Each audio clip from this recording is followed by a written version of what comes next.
everyone!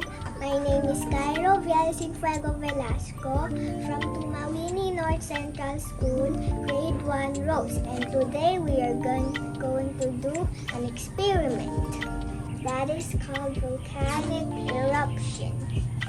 These are our materials: egg tray, baking soda, food coloring, vinegar, and glue gun, and don't forget the safety gear. So now let's start our experiment. So first, we need warm water. And now we're gonna tear apart the egg tray and put it in the basin.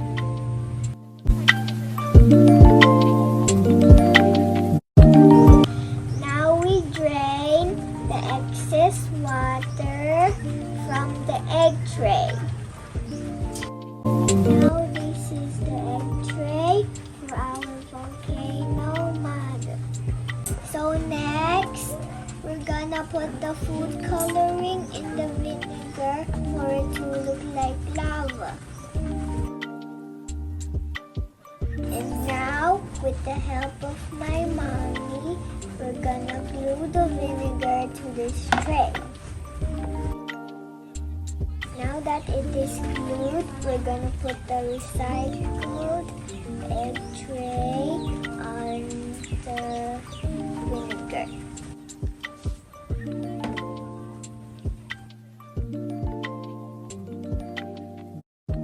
This is our volcano model.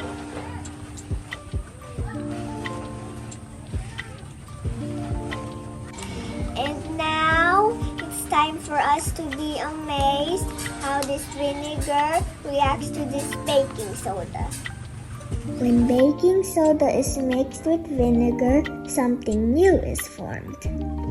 The mixture quickly foams up with carbon dioxide gas. If enough vinegar is used, all of the baking soda can be made to react and disappear into the vinegar solution.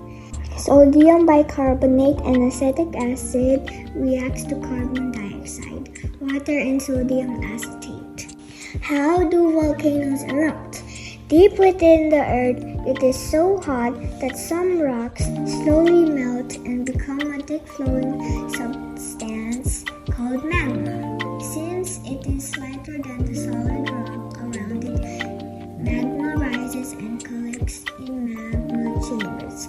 Eventually, some of the magma pushes through the vents and fissures to the Earth's surface. Magma that has erupted is called lava. Some volcanic eruptions are explosive and others are not. The explosivity of an eruption depends on the composition of the magma. If magma is thin and runny, gases can escape easily from it. When this type of magma erupts, it flows out of the volcano. And now this ends our experiment today.